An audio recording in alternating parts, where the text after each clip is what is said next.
Bismillahirrahmanirrahim. I seek refuge in God from Satan the rejected. Welcome to another Quran study, brothers and sisters. We are going to read from chapter 57, verse 16. The chapter's name is called Iron, Al-Hadid. Bismillahirrahmanirrahim. In the name of God, most gracious, most merciful. Deterioration of religion. Is it not time for those who believe to open up their hearts for God's message and the truth that is revealed herein? They should not be like the followers of previous scriptures whose hearts became hardened with time, and consequently, many of them turned wicked. Know that God revives the land after it had died. We thus explain the revelations for you that you may understand. So God is clearly saying here to us that we shouldn't be like the previous followers of the scriptures, that they didn't really follow the message, and they didn't open their hearts when the message came to them. And God says clearly in the Quran that, when a new message comes to you, that you shouldn't be the first one to reject it. Like, we always need to use our minds. We need to think. We need to look at the situation. We need to check if everything is correct, if the proof is there or not.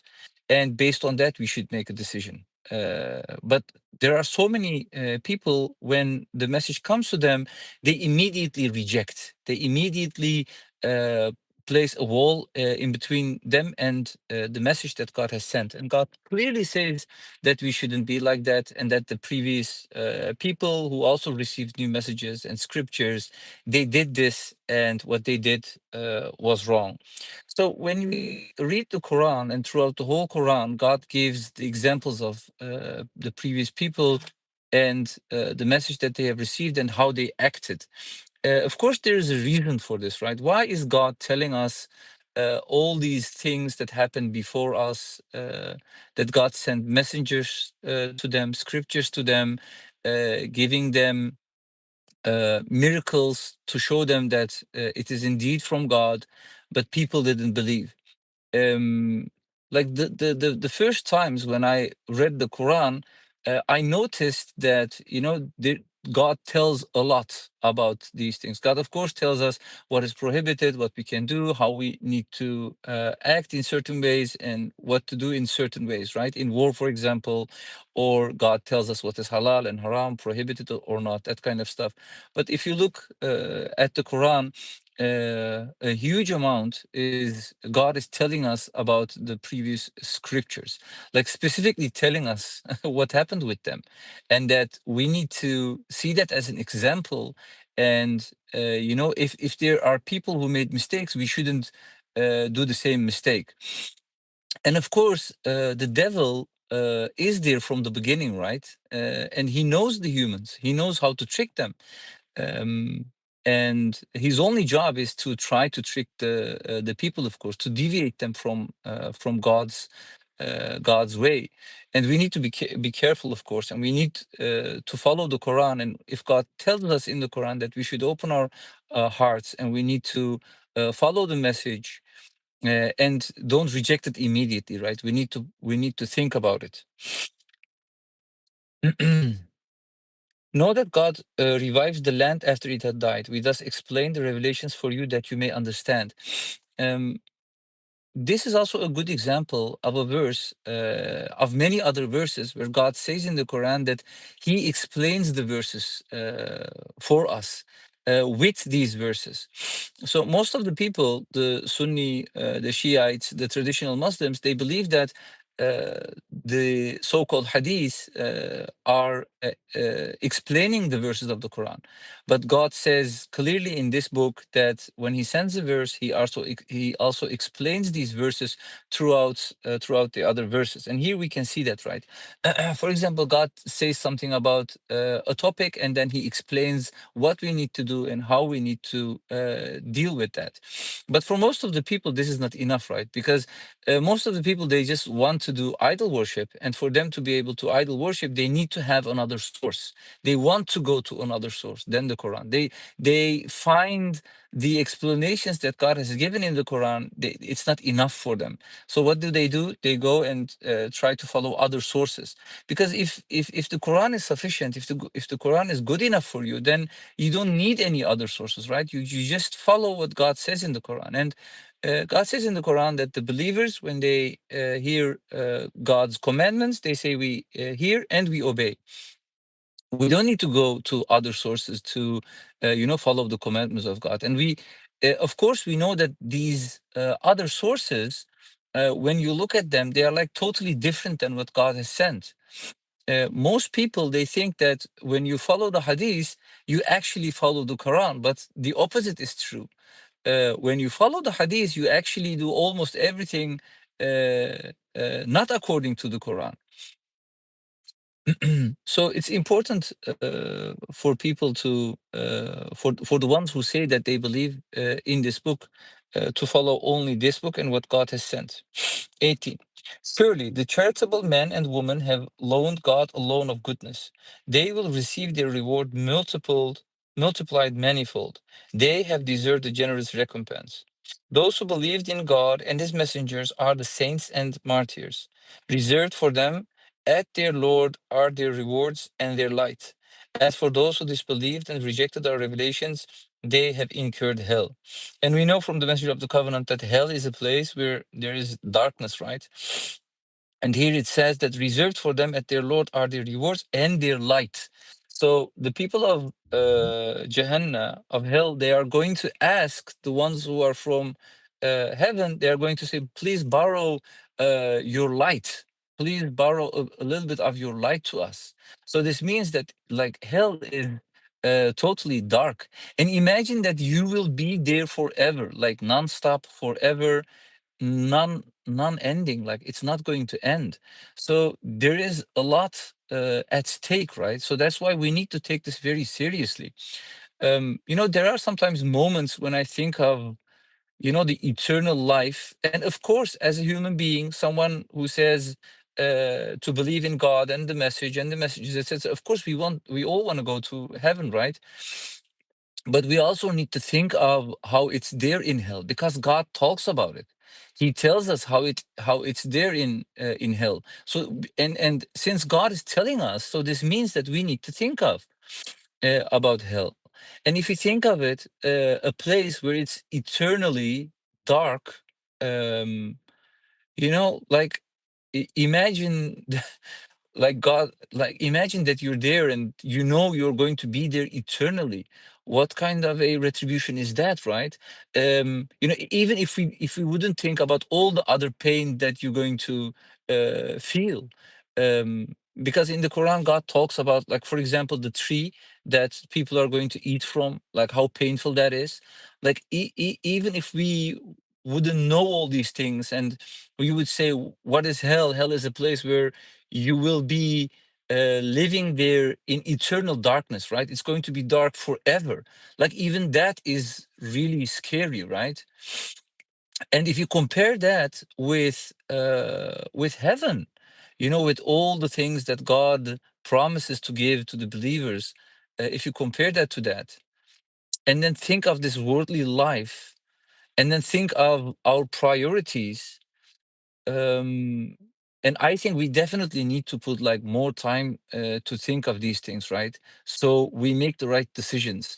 Sometimes when I'm like working and doing my daily things, I find myself putting a lot of time and effort in this worldly life, and then try to find myself back again, thinking about God and the afterlife and the commandments that God has given. And that's why our prayers, 5 times doing the prayers, is very helpful, because your mind is always at that, right? You're always looking at the clock to remember that we shouldn't forget our prayers, and we are automatically thinking of God, because it's our duty. It's the commandment that God has given. So we can clearly see here why God told us to pray 5 times a day. And it's not, the 5 time prayers is not after each other immediately, right? That could also be something, right? If God wanted, he could tell us to pray five times, but then 5 minutes after each prayer, and then you're done with the whole day. That could also be something, but he didn't do it like that. Before the sunrise, we need to wake up and then do our prayer, and then all the other prayers, they are like spread out through the whole day. And one of the biggest things how it helps us is to remember God, of course. And God clearly says in the Quran that the prayers we are doing to remember God, that's the purpose of it. And here God also talks about the charitable men and women, and he says that have loaned God a loan of goodness. They will receive their reward multiplied manifold. So we need to be charitable. A good submitter is someone who is charitable, who helps, who helps the people who are in need. And God promises that it is going to be, as a reward, it's going to be multiplied manifold. Preoccupation with this life condemned. 20. Know that this worldly life is no more than play and games, and boasting among you, and hoarding of money and children. It is like abundant rain that produces plants and pleases the disbelievers. But then the plants turn into useless hay and are blown away by the wind. In the hereafter, there is either severe retribution or forgiveness from God and approval. This worldly life is no more than a temporary illusion. Like, it's really amazing to read one verse in this whole Quran, which explains us what actually this worldly life is, right? And it is, and God explains this in this, like, in a very beautiful, in a very logic way.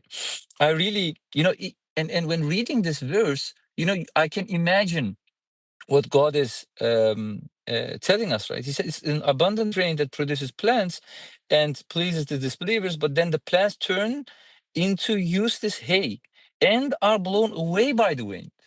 Like, imagine that, right? The rain is falling, and then you have a plant, it grows, um, and then we have sunlight, and then it becomes like when the wind blows it's gone, like it's nothing actually. And it happens also very, very quick and fast. So the last sentence is, this worldly life is no more than a temporary illusion.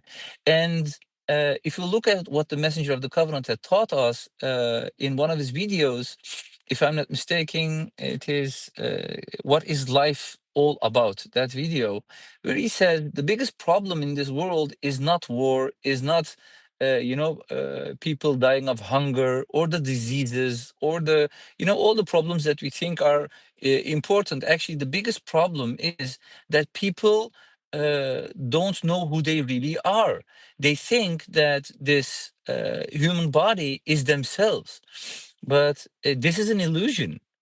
Eventually, our bodies are going to die, and then we are going to be left with only our souls. And the biggest mistake that people make is they try to do everything for this body and for this worldly life. That's also the reason why they can't become happy, even if they possess everything in this world, right?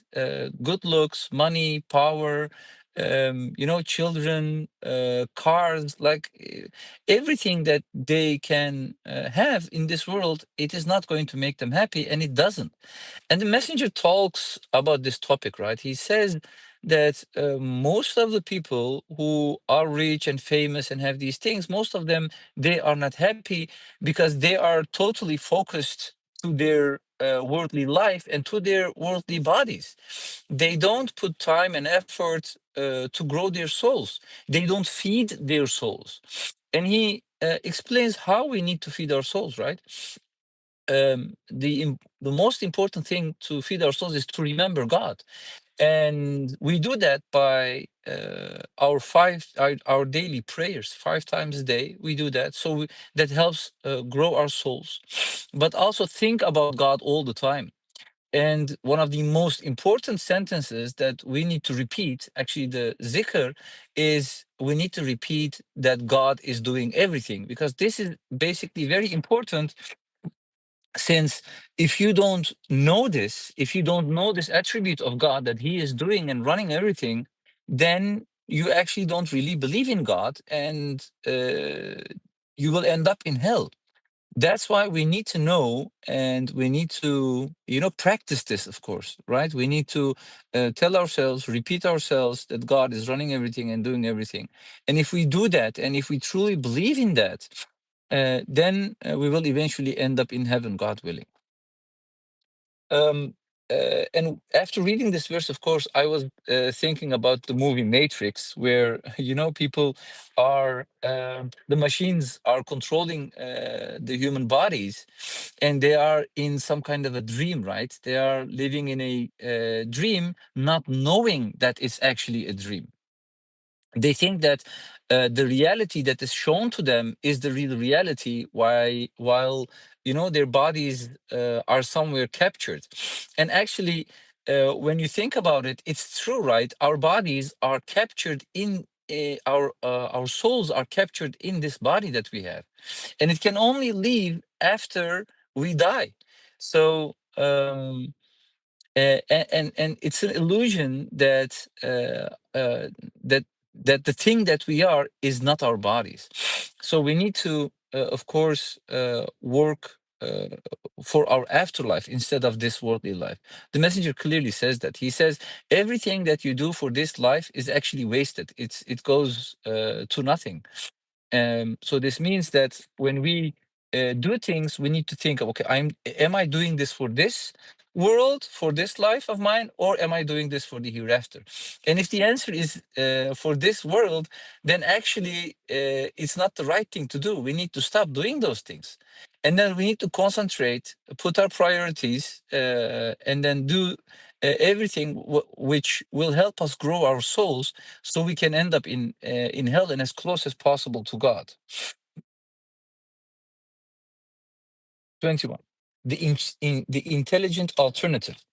Therefore, you shall race towards forgiveness from your Lord and a paradise whose width encompasses the heaven and the earth. It awaits those who believed in God and his messengers. Such is God's grace that he bestows upon whomever he wills. God is possessor of infinite grace. So God also tells us, what to do, right? In that specific end up in heaven, yeah, mashallah. And God is telling us what the alternative is, and he says, "You shall race towards forgiveness from your Lord, and a paradise whose width encompasses the heaven and the earth." Of course, we don't know exactly how heaven will look like, but God tells us in so many other verses how it is there, so we can understand a little bit, we can imagine, and it's all allegorical, of course. Everything that we read about the heaven and hell, it's all allegorical. It's totally based on the idea that we, can imagine and understand what the differences are.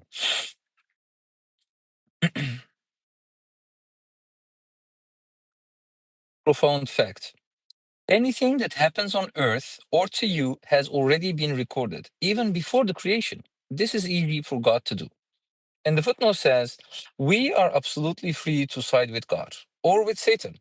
God happens to know precisely what kind of decision each of us will make. The videotape of your life from birth to death is already recorded. See Appendix 13.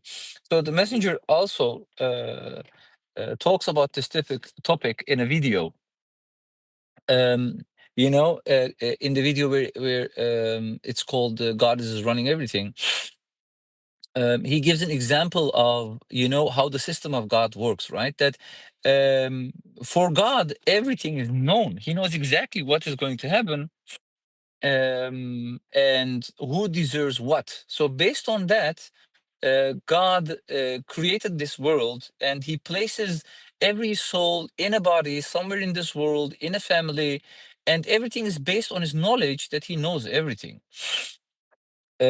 So this means that actually it doesn't matter uh, what what people think, right? Eventually, it is already predetermined. We need to hope that we are the ones who are going to make it to heaven and do our best, right? And ask God for His forgiveness, that He may help us. And God created the system so we can redeem ourselves, and go back to God, right?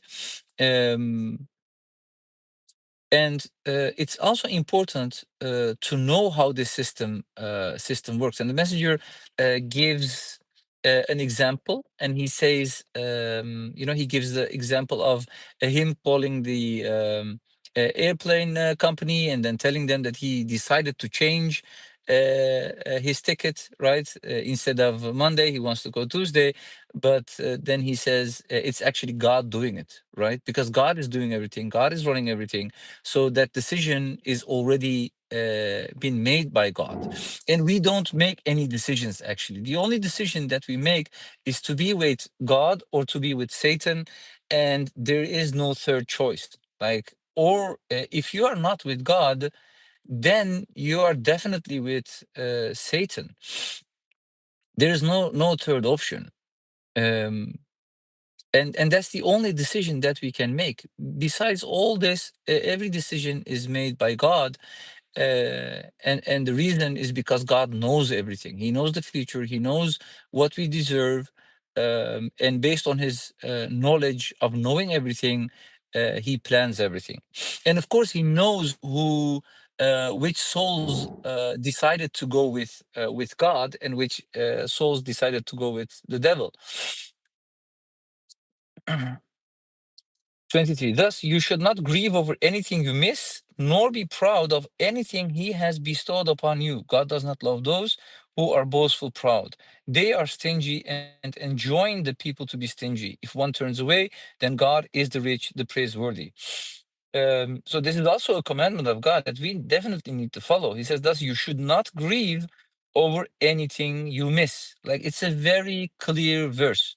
If we miss something, we shouldn't grieve over it, or we shouldn't be proud of anything that he has bestowed upon us, right? If he has given us something, if we are, for example, successful, or we are healthy, everything, anything that God has given, we shouldn't be proud of that, because it's all done by God, not by ourselves. And if we miss something, then of course we shouldn't be greedy, because, like, if you do that, you don't accept what God decided. And that makes someone a non-submitter. Submitter is someone who submits to the will of God, right? God made a decision, and we, as submitter, we are willingly submitting to his will. And we know from the message of the covenant, his explanation, he says, actually, everyone submits to the will of God, because the opposite is not possible. We can, and he says, you can't control your heartbeat, right? So your body is submitting to God. You are submitting to God. But the difference between us and the others is that we are willingly submitting to the will of God. This means that if something happens to us, if it's bad, if it's if it's hurting us, that means we deserved it.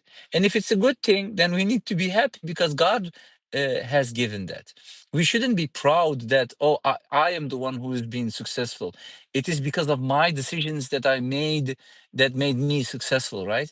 In reality, it isn't. Because if you do that, then it's actually clearly idol worship. You thinking that you are doing it, and thinking that someone else than God can help you, or something else than God can do anything at all. That is idol worship. So we shouldn't do that. We should always know that God is doing everything. He is in control. We can't do anything. The only decisions that we make is willingly to submit to God or not. And if we don't submit to God, yeah, then the other thing is that's left is submitting to the devil, submitting to Satan.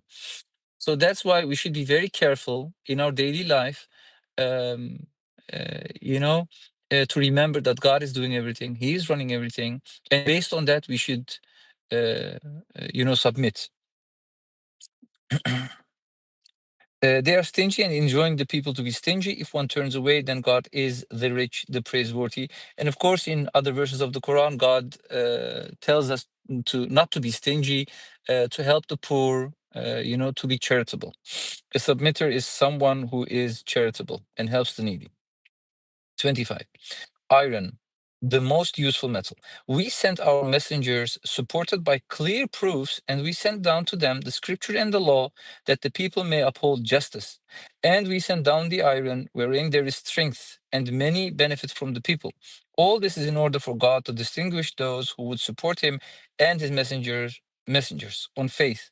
God is powerful, almighty.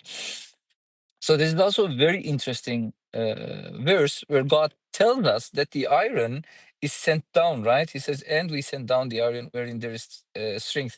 If I'm not mistaken, that iron is something that is, came to the earth afterwards while the earth was created. Please correct me if I'm wrong. But there is a lot of iron, of course, and in this world we are using it almost for everything. Almost everything has iron in it. And this is something that God has given the humans in this world so we can use that. And as submitters, we need to think of these things, right? We need to, when we look at a car, we need to think that it's made of metal and God is the one who created metal. And we know, of course, from the Quran that God gave, for example, David the knowledge and the possibility to bend iron, like they could use iron. He taught them how to use actually iron and how to do things with it. And today, of course, we are using it for cars, for ships, for airplanes, for the computers, like almost everything. If you look around, you should definitely see something which consists of iron. And God is remembering us, right? Especially in this time that we are living in. Like if you look back maybe 1,000 years ago, even then it was used, but today it's like used a lot. So we can actually appreciate iron more than the people before us because we are using so much iron.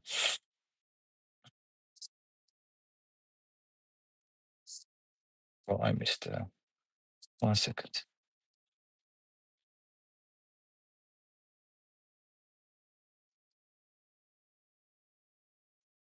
I pressed something. I missed the verse. Let me go back again. Inshallah.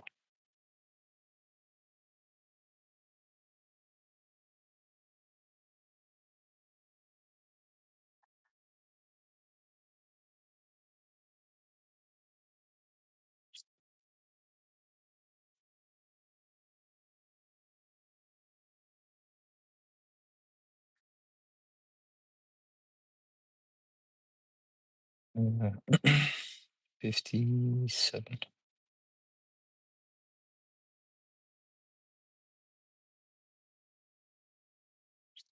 Yes, mashallah.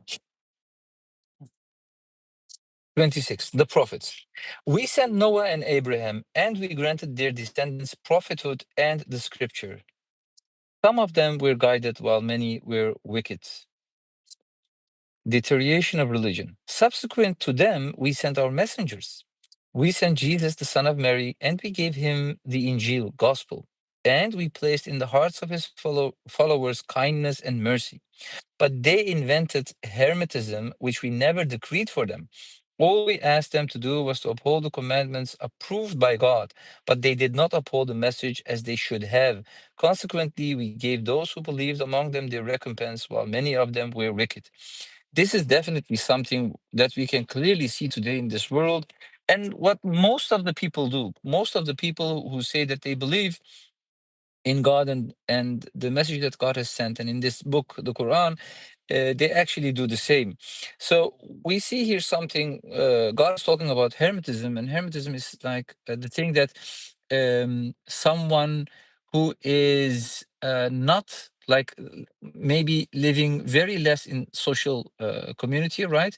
What it does is they don't live a normal life. They just go somewhere, they isolate themselves, and then what they most of the times do, like for example, they don't have children. They believe that they will come closer to God by doing this. Only like they don't work, they don't have children, they isolate themselves from society, like the normal daily life that we have, they don't do that. But this is something that God doesn't want, and He clearly says that the people after Jesus, they did it, right. They invented hermetism, and we can also see this in, if I'm not mistaken, the Christian people, the what is it called? They don't marry, right? They don't have a family. The ones in the church. Hmm, let me see. Yes, the priest, brother. Yeah, so the Catholics, the priests, they don't marry, and they think that something. What they are doing is a good deed, so they are, focused totally to God. But it's really not something that God wants. He wants people to live their normal life, but while doing that, remember God. Right? Remember God in everything that you do. And today, it says all we asked them to do was to uphold the commandments approved by God. Like this sentence is like really important. All we asked them to do was to uphold the commandments approved by God. So the Quran is a book which is approved and proven that it's like the word of God, right? Every sentence that we read in this book, we know with a fact that these are the words of God. And, God tells us what to do. And instead of following what God has sent us with his book, like we can't just go and do the things that we just want to do without God approving it, and then think that's a good thing to do, right? But this also comes most of the times because people, uh, they just invent things. They just want to do idol worship. You have, of course, different types of idol worships. Some people, they just follow blindly the clergyman. They follow the prohibitions, what the clergyman tell them to do. Some people, make money their god. Some people make their family their god, their spouses, their children, themselves, their egos. But there's always something with people that they just want to do idol worship. And some of the people, they just do idol worship in this way, right? Thinking that they will come close to God by just not following his commandments. God tells you to do something, but then you say, nah, I'm not going to do that. I'm just going to isolate myself. And then I'm not going to marry. I'm not going to do this and this and this, thinking that's the right way. But actually it isn't. So we should be very careful not to invent anything. And like lately, the discussions that we are doing with some people is about circumcision, for example. This is also one thing, right? That people invented it, and then they said that this is something of religion and that this needs to be done, while actually it's definitely an invention. And God says here, right? He says, all we asked them to do was to uphold the commandments approved by God. It should be approved by Him, and we shouldn't like invent anything. And we also need to, of course, accept that this book is enough for us. God has sent a book which is perfect. uh, it has everything in it. It doesn't miss anything, and this is all we need for salvation. And all we need to do is just simply follow the commandments. And a submitter is someone, a believer is someone, when he reads the commandments of God in this book, he says, I just directly submits to it, right? But when someone has this urge to do idol worship, then of course it's not going to make a difference, right? Even if God sends messengers, even if He would send like 50 messengers simultaneously, if someone is destined to hell, and if someone is destined to do idol worship, then they are not going to follow, of course. And God said, but they did not uphold the message as they should have. Consequently, we gave those who believed among them their recompense, while many of them were wicked. O you who believe, you shall reverence God and believe in his messenger. He will then grant you double the reward from his mercy, endow you with light to guide you and forgive you. God is forgiver, most merciful. Of course, this is also a commandment for the believers. He said, O you who believe, you shall reverence God and believe in his messenger. And God willing, we are doing that, right? We are believing in the messenger that God has sent. We have seen the evidences, the proof. We have seen 19. We are continuously looking at it, thinking about it. And in chapter 74:31, God clearly says that, the ones who see this miracle, the miracle of 19, the ones who already believe that this book is from their Lord, their faith will grow. So seeing more evidences and proofs all connected to 19 and the message of God, this definitely helps us grow our soul and grow our belief, of course, in God. 29. Thus, the followers of previous scriptures should know that they have not monopolized God's mercy and grace, and that all grace is in God's hand. He bestows it upon whomever he wills. God is possessor of infinite grace. So you would see a lot of people telling that only they will go to heaven and the others go to hell, and that, for example, you can see this with the Jewish people, like almost all of them whom I know, they believe that they are the ones who are destined to heaven, and all the other people they are going to hell, of course. But the truth and reality is in the Quran, and God tells us who will make it to heaven and who will make it to hell. And we had this last discussion about someone who didn't heard the message, right? Didn't heard anything about Dr. Rashad and the miracle of 19. And of course, if someone doesn't know anything, God is not um, going to hold them responsible, because in this book, God tells us that we are going to be responsible for the things that we know. And especially if we know the miracle of 19, like, this gives a huge responsibility to us. So, like, we can't be like the people who don't know this, right? We should be more careful. We should do more our best to learn and to follow the commandments. It comes definitely with a big responsibility. But if and in reality, the thing is that God knows exactly who deserves what. So based on his knowledge, he is making decisions, giving the life to all these souls in this world. Because the same question was asked by Pharaoh to Moses, and he was asking what is going to happen with all these people who didn't get this message. And Moses answers him. He says, like, their information is like with God, and God is just. He knows best. So it's not up to us, it's up to God, and we trust God, of course. 58, chapter 58, it's called the debate, al-Mujadala. Bismillah ar-Rahman ar-Rahim. In the name of God, most gracious, most merciful. God has heard the woman who debated with you about her husband and complained to God. God heard everything the two of you discussed. God is hearer, seer. Those among you who estrange their wives by declaring them as forbidden in sex, as their mothers, know full well that they are not their mothers. Their mothers are the woman who gave birth to them. Indeed, they are committing a blasphemy and a falsehood.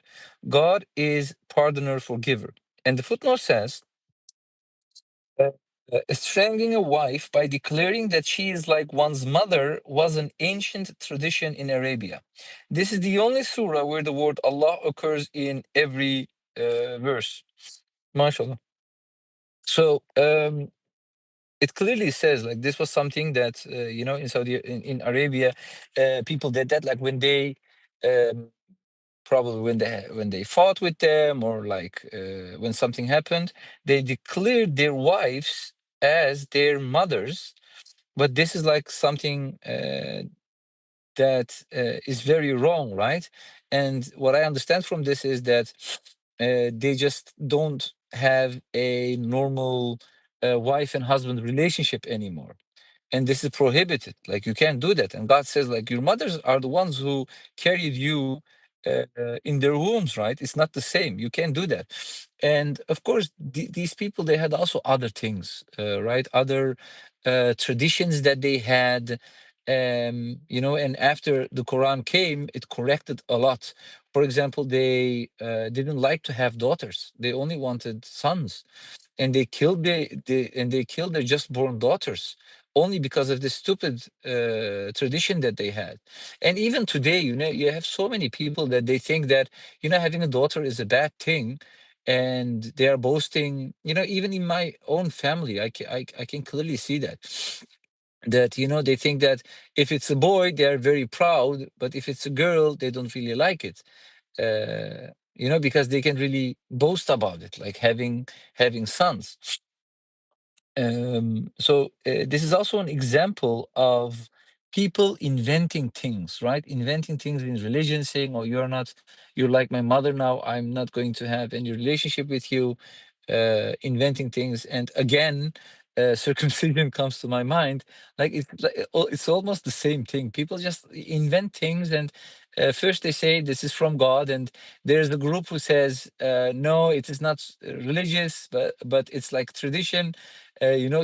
Still trying to not condemn it. All right, still trying to find a way to do that. But we have read a few verses now, and even in these few verses, we could understand that like inventions are not okay.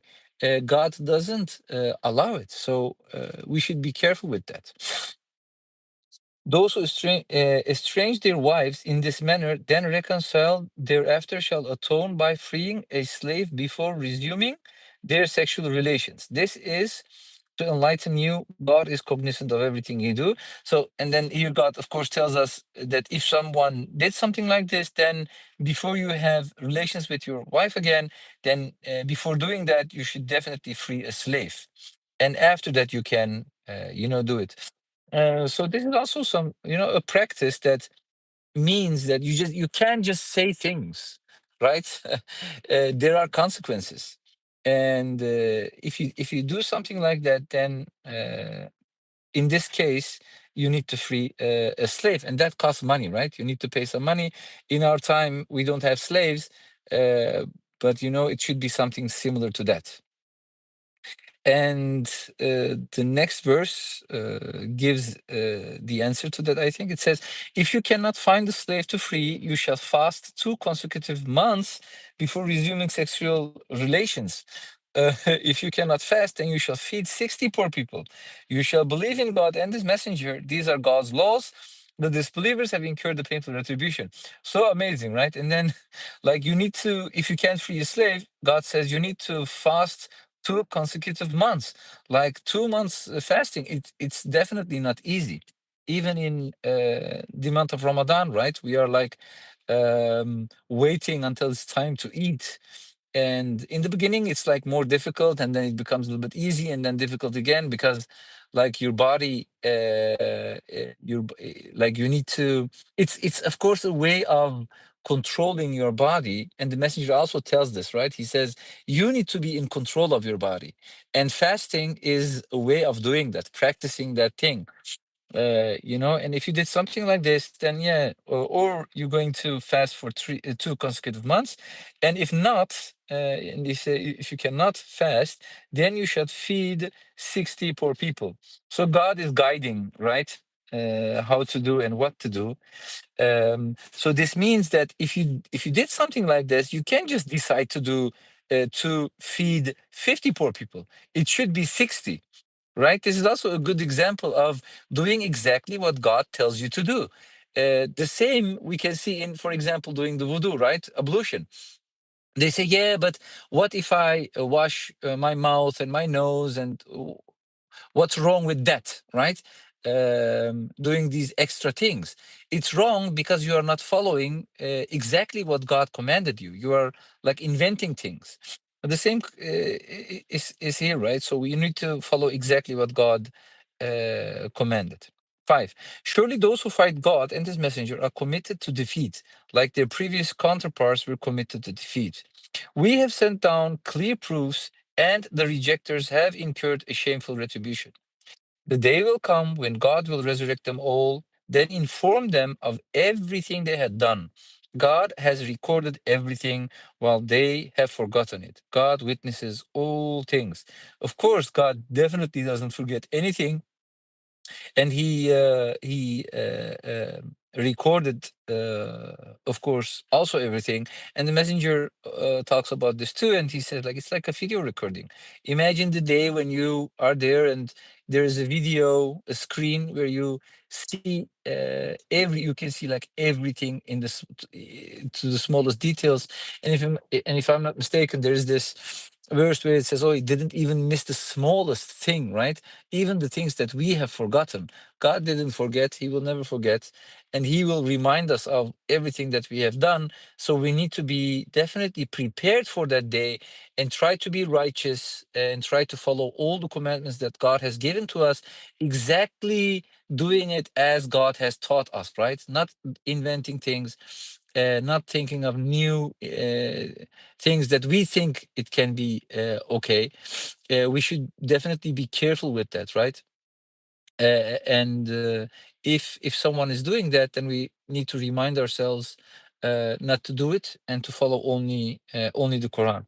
God willing, I will end here. If I had made any mistakes, may God forgive me. And if there are any questions or anything that the brothers and sisters want to add, please go ahead, brothers. Subhanallah. Thank you, brother. MashaAllah, thank you, brother. Good study. MashaAllah. Very good. MashaAllah. Yeah, and brother added something here, John. You have also, of course, the nuns, right? Those are the women, and they also don't marry. So it's not only the priests, but also the nuns who are doing that, which is wrong. MashaAllah, good study. Yeah, a lot of good points brought up, brother. Thank you. Are there anything else that these priests or these nuns are doing, brother? Like, is it they still eat, right? And then they live in churches. They eat Yeah, and but drink, of course, but yeah, less. Or they cover their heads like the nuns. Sorry, I'm a little bit out of breath. I'm at the gym. But yeah, they cover their heads and they don't wear these really long dresses, almost similar to how like Muslim women do. But yeah, they isolate themselves too, almost like monks. They don't have much interaction with with the outside world other than what's inside the church. Yeah, Brother Suleiman said, "Don't be."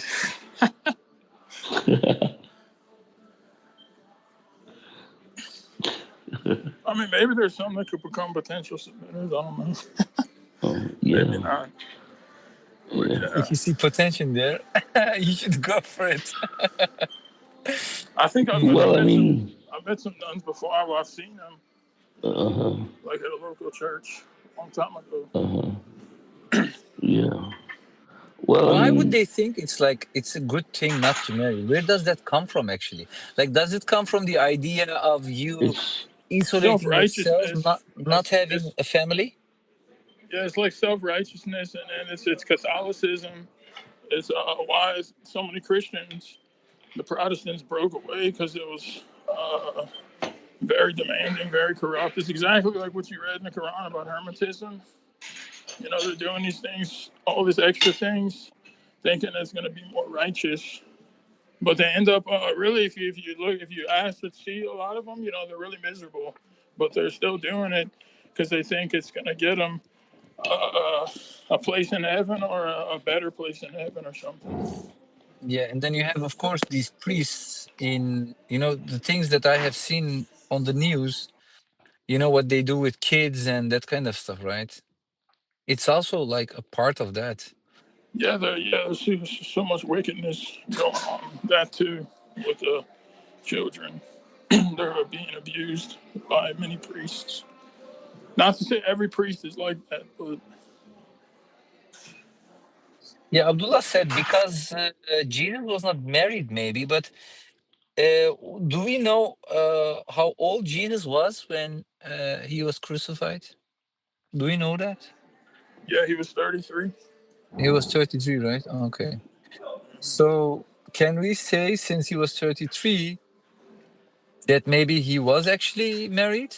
Because at that time, I think supposedly I read I don't know if it's something the really Catholic Church relevant. tried to cover it up, but supposedly this woman Mary Magdalene, which they tried branding as as not a righteous woman. Supposedly, I think he was close to her. He might have been married. I'm not sure, but Yeah, I mean, why would we, why do we want to, like, why would we want to, like, think these things that are not in the Quran or add these things, like, how can we say that he was married or not married?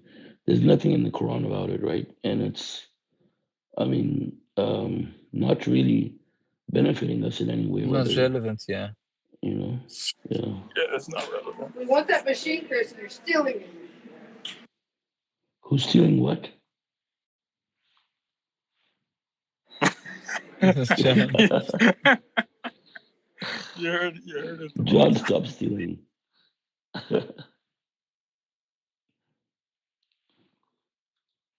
All right.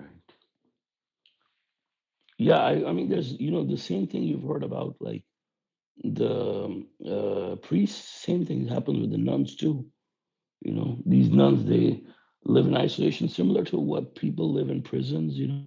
They end up, doing homosexual acts in privacy because, the thing is, their souls are not grown. They end up having sexual relations, they end up breaking God's law. That's why God says, encourage marriage to discourage immorality, but they discourage marriage, and then they go and they do these things. It's common, not just among nuns and priests, but mullahs and everywhere. Like these people, because they suppress their natural behavior by doing these things, and then they end up, channeling it out in a negative way, through Satan. And obviously, they're committing idol worship, worshiping Satan every day. Their Satan has possessed them, and they command them to do these things.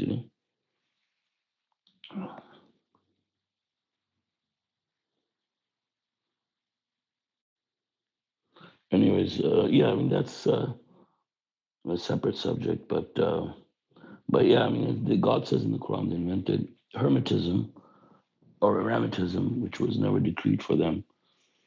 All God asked them was to uphold the guidance, but they did not uphold the commandments as they should have. Yeah, and there's a system, right, in this world. Also, like our body, and we have a body, a worldly body, and there are ways, and like if everyone would have done that, then no children will be born to this world. So it's like, why would God want that? Hmm. Yeah, but Yeah. So, are you still having conversations with those people about the topic you mentioned about circumcision? Oh, with those people, like, not really. Actually, it was the time when you remember we talked about it, and then we sent, we wrote something down and we sent it, and after that, I didn't hear Hmm. anything about it. And Hmm. sometimes the brother tells me that he still is discussing with them, that kind of stuff. Hmm. Hmm. But it's all the same, right? Like they still. Hmm. Like, for me now, it's very clear how they think. And every time when I read a verse about people inventing things, like if you look at the Quran, you can clearly see that it's it's not right to do. Hmm. But like if someone is close to Hmm. that, well, yeah, what else Yeah. can you do, brother? Mashallah. And it's also more for the ones who already believe, but then when you gain more information, more knowledge about the topic, then your faith increases. It's like you're strengthening your faith. It helps actually in that way, much more than, because we actually we in reality we can't really help them, right? The ones who are destined to hell, the ones who are destined to do idol worship, we can't actually help them. But of course, we don't know at that point. Sometimes we don't know what's going to happen, or if someone is going to believe or not. But even if they don't, still it helps us strengthen our faith. because I got just a little bit more knowledge when we talked about the subject, right? Every time when we talk about it, there's something new that I learn. The brothers Mm-hmm. and sisters are learning something new, Yeah. and this is Mm-hmm. something that a lot of people talk Yeah. about. So then we can answer Mm-hmm. them, right? That's Yeah. the thing. I'm writing a small book about it too. Just a small booklet, Oh, most like mashallah. booklet. Yeah, Yeah, with we the should help of translate that, right? So, yeah, inshallah. so Mashallah. Yeah, definitely going to the health aspect too, because that was Mm-hmm. like an eye opener for me too after watching that Mm-hmm. video you showed me. Mm-hmm. And it's such a huge risk too to people's well being. Like Yeah. there it's I mean, not to sidetrack here, but I was walking yesterday and after listening to the song about it, I think from the fourth or fifth album, and I'm like, man, it's it's so true because in an effort of like preventing, I mean, they lie about preventing an infection. They're literally Mm-hmm. opening the doorway for like all Mm-hmm. types of terrible infections to Mm-hmm. through the cutting and the mutilation of the blood and stuff. Mm-hmm. You got to be going on antibiotics and stuff Mm-hmm. after, and I'm like, that doesn't make any sense. You know, Yeah. but it's like they're opening a Yeah. can of worms. Yeah. You know, it's Yeah. crazy. Yeah. Someone told me.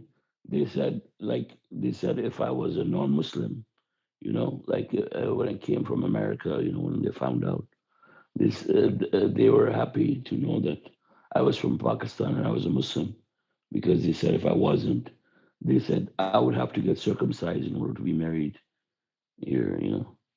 Imagine. oh, definitely, yeah, brother. Wow. Yeah, Almost yeah, everywhere it's the same, and they. yeah, but they enforce it here. Mm, Wait to Yeah, Morocco. yeah, Wait, so if you're a non-Muslim, they said you'd have Muslim. to. You have to convert first, obviously, and then you you to need to have do a marriage, circumcision, yeah, and you have to yeah, yeah. do circumcision. So I mean, how are Yeah. they gonna know? Are they gonna watch it happen, or is there I don't know. Maybe they documentation? have some kind It's, of proof from the Oh, they will person who did definitely, it. brother. Maybe Yeah, they they require will. proof or something. Yeah. man, what control Yeah, freaks, dude? That's so wicked. yeah, yeah. I Mm, mean, I'm And sure it's not just them, but yeah. I mean, the doctors here Mm, in this country just as much. So it's not just a mm, single anybody else. yeah. American doctors are probably Yeah. the worst. Mm, Just putting it out there. mm, in Turkey too, like you can't marry someone if you're not circumcised. Like they're not going mm, to give their daughter to you, you know. And mm, if you don't do it, there's also this Turkish saying that you are like an unbeliever. They say, "Oh, you're not." mm, If you say, "No, I'm not circumcised," like, "Oh, you're an unbeliever." mm, Immediately. I want to talk about 58 chapter 58 verse 1. That God has heard the woman who debated with you about her husband and complained to God. Like, obviously, this is about some guy who declared his wife as his mother, right? And yeah. then that's basically the thing. But the other thing that I want to add is that you have here a woman who is debating with the messenger, right? And there's this discussion before, of course, especially in countries where where they don't have respect towards women. They see women as less than men. That woman can debate men, right? But we can you see this is a good example, of course, that someone is debating and then complaining to Mm, God what's going on, and mm, then God answers, right? It's mm, not the president doesn't answer, it's God who is answering.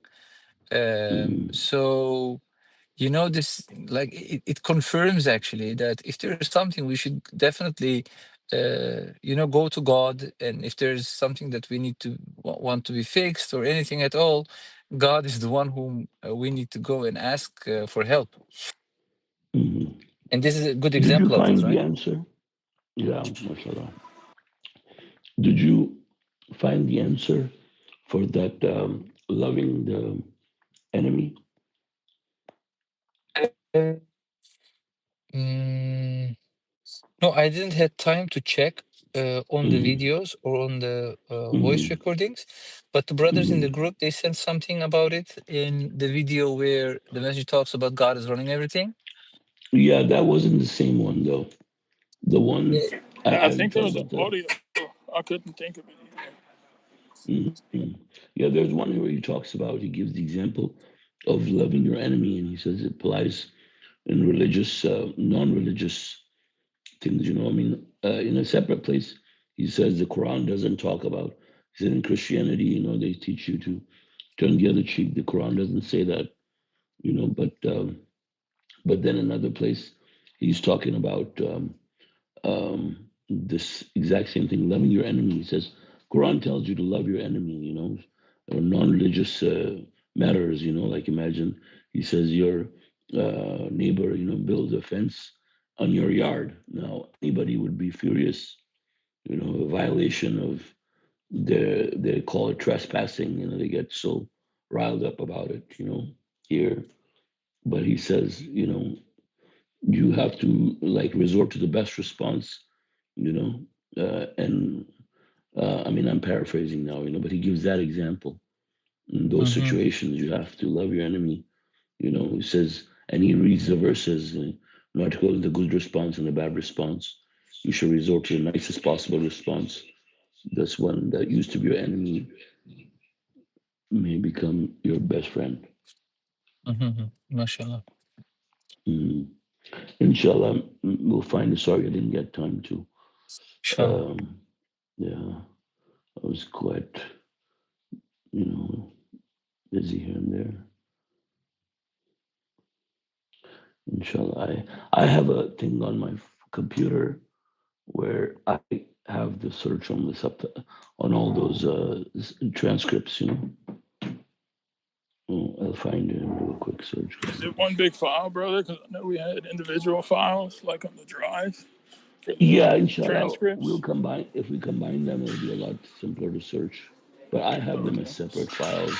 But I have Maybe them in once we're one done, we folder could and there's combine like them little. because then they'll all be like finished Yeah. Oh and yeah. Once clean. we do them, finish them, then we can put it in the app. Have a nice user Mashallah. interface, and it'll be easier, much easier. Mashallah. Yeah, I was Yeah. thinking I'm gonna try to get one done once a week because some of them I can spend like 2 hours just on a 20-minute segment because it's hard to hear. Mm, But mashallah. yeah, I'm gonna make it my goal to get uh, at least one video done a week because Mashallah. God bless you, that's a brother. realistic one I know I can do. Yeah. So that's a good Yeah. I start. mean, may God help you. Really, May God it's help very us. nice. Inshallah.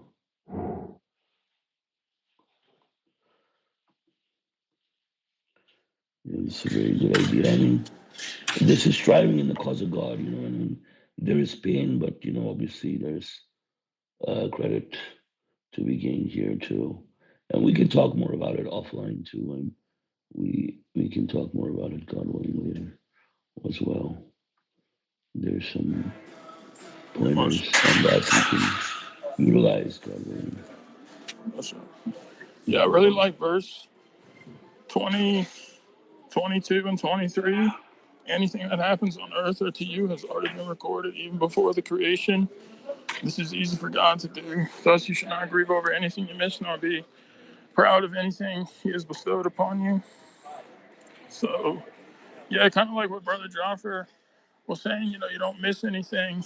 And I have to tell myself this, remind myself, because if you do, essentially you're not accepting what God has decided. And, I'm beginning to see more and more why it's so important, like coming to the unshakable conviction of God is running everything.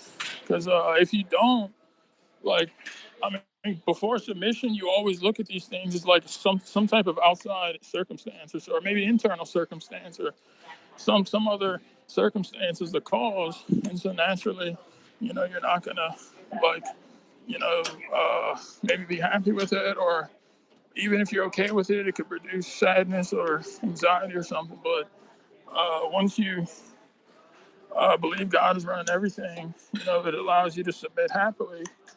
Because then, we'll know, okay, who are we to object against God, May God help us. Mm-hmm. Hopefully, you can hear me with the background noise. Yeah, no, it's not that bad. They're funny. They're not playing any music. Oh, you're in the other place, not the one Yeah, by yeah, the yeah. I'm house. in West Texas place. You're Yeah, in nah, Cleveland. yeah. I wouldn't be able to do this in a die. I Uh, would, I would just go to my vehicle. yeah. Every other word is a F word in the other gym we go to. You know, really, like I'm not exaggerating. I Yeah, don't it's really very bad. specifically find music with curse words. Hmm. Yeah. Yeah, and they think it's like more motivational when it's not. It's just, Yeah. It's I just mean, it's angry dark stuff. frequencies too. Because if The you look at ego. the, Yeah. yeah, the frequencies of these songs, they're recorded at certain, they produce negative emotion on Hmm. top of the, Hmm. I mean, thank God for earphones and technology like that, where you could turn on something positive like a submission song or listen to something nice. Hmm. Mashallah. Yeah. Speaking of submission songs, I hope. Well, I just want to add that for people who don't know, the two new albums for the submitters are out now. Mashallah. There's one called "God Alone, You Alone," "God Alone to You I Belong," and then the other one is called. What's the other one called? Does anybody know? Rafael knows. The Quran, the only thing we need, Yeah, or yeah. something Quran like is all that. we need. Yeah, Yeah, Quran is all we need. Yeah. No, Quran alone, the only source, or no? Yeah, something like that. Yes, something like that. Quran alone, the only way. Quran alone, the only way. That's what it's Mashallah. called. Yeah, sorry, my mind went blank. Brother, you know when they're gonna be uploaded to Apple Uh, Music? yeah, I think there's maybe if they're closed for the holidays or something, maybe it's Okay. taking long. Usually they're the first ones to go live there, but I think they're just probably closed for the holidays. That's why Okay. there's a delay. Yeah, I'm trying to get it expedited, God willing. I'll let you know, Inshallah. God willing. Yeah, Inshallah, brother. yeah, mashallah. Yeah, can we recite Al Fatiha for John? He had a birthday 4 days ago. He just turned 30. Christmas. Yeah, Mashallah. you want to start it, brother? Sure. Al Fatiha. Bismillahir Rahmanir Bismillahir Rahim. Rahmanir Rahim. Alhamdulillahi Alhamdulillahi Rabbil Alameen. Ar-Rahmanir Ar-Rahmanir Rahim. Rahim. Malik Maliki Yawmiddin. Yawmiddin. إياك Iyyaka نعبد na'budu وإياك wa iyyaka نستعين nasta'in. اهدنا الصراط Ihdina sirata المستقيم mustaqim. صراط الذين Sirata ladina أنعمت an'amta عليهم alayhim. غير Ghayril المغضوب maghdubi عليهم alayhim ولا الضالين. waladdallin. ما شاء الله. Yeah, Mashallah. Thank you. God ما bless you شاء الله. all. You're welcome, brother. Thank you so Yeah, much. God John. bless you, brother. John, check your iMessage. God willing. Okay, I'm checking it. Okay. ما شاء الله.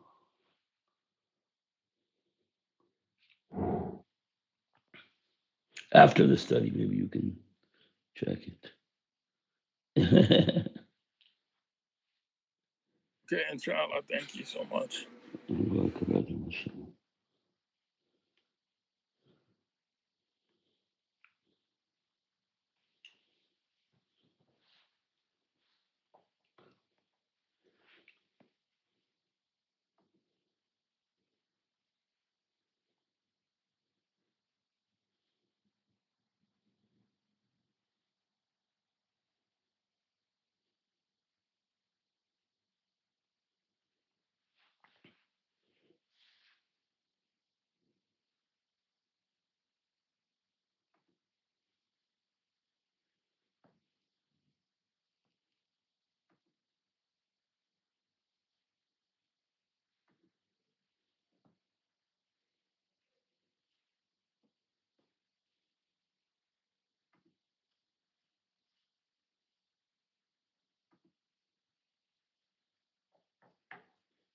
Masha, Surah 57 is one of my, I mean, they're all good, it's like one of my favorite surahs. I mean, especially, it talks about the striving and iron. Um, iron, of course. I don't know if we talked about it, but I think I also did a sermon on the iron, and it talks about the physical properties of iron and how it's connected to the numbers in the surah.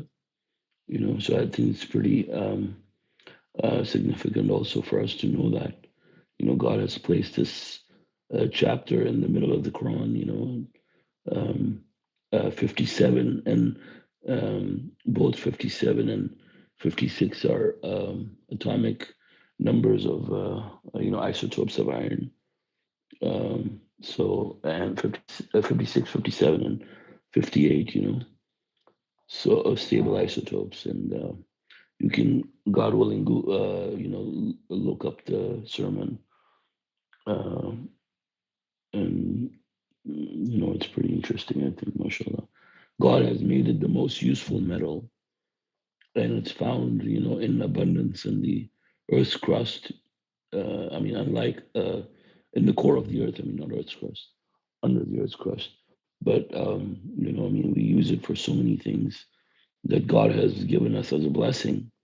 But we hardly ever think about these things, right? Oh, mashallah.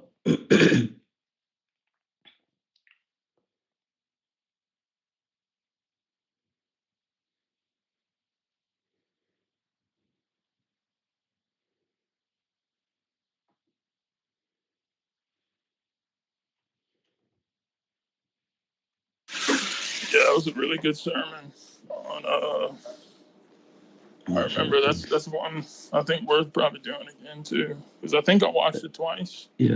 and it's like you Oh, learn mashallah. something new every time. Mm-hmm. Yeah, it's like more proofs and stuff that really makes it easy to believe in all this. Thank God. And Mm-hmm. SubhanAllah, like at the time the Quran was being revealed, they were using it a lot for war and probably like, for plates or cups or whatever, but especially for war, But now at Mm-hmm. this time it's still used as it's super useful, for like Mm-hmm. Brother Jaffer was saying about Mm-hmm. computers, and everywhere you look, like you're gonna probably see, that something has Mm-hmm. iron in it. SubhanAllah. Those people probably didn't know, about that the computer was gonna um about the computer at that time, but it was as useful to them at that time as um Mm-hmm. it's useful now, Mm-hmm. SubhanAllah.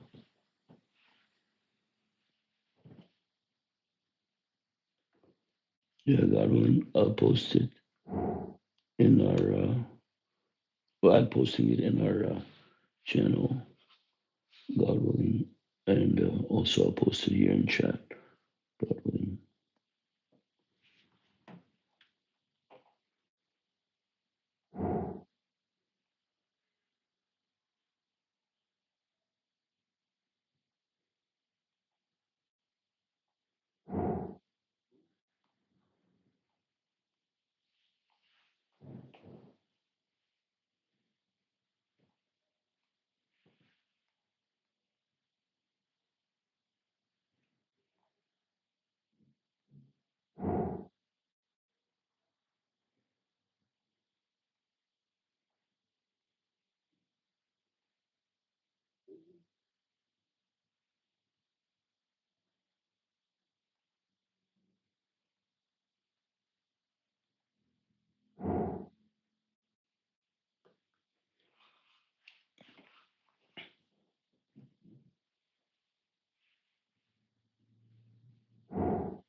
Brother, so on Okay. Surah 58, Mm-hmm. verse 5, surely those who Mm-hmm. fight God and his messenger are committed to defeat. Like the previous counterparts were committed to defeat, we have sent down clear proofs, and the rejectors have incurred a shameful retribution. Can we say that the people that are saying the people that are talking about circumcision, that are bringing this up, and not um in a way that they're going against, right, against the message that the messenger of the covenant brought. Because you could hear a lot of audios and videos. I was just hearing the audio yesterday where he's saying it like repeatedly, so clear, to not follow any source. And if you do that, it's idol worship. And you see these people, just like ignoring these things, and in a way, like, they fall in this category, right? Which category? The category of like going against the messenger. Of course, yeah, yeah. Mm.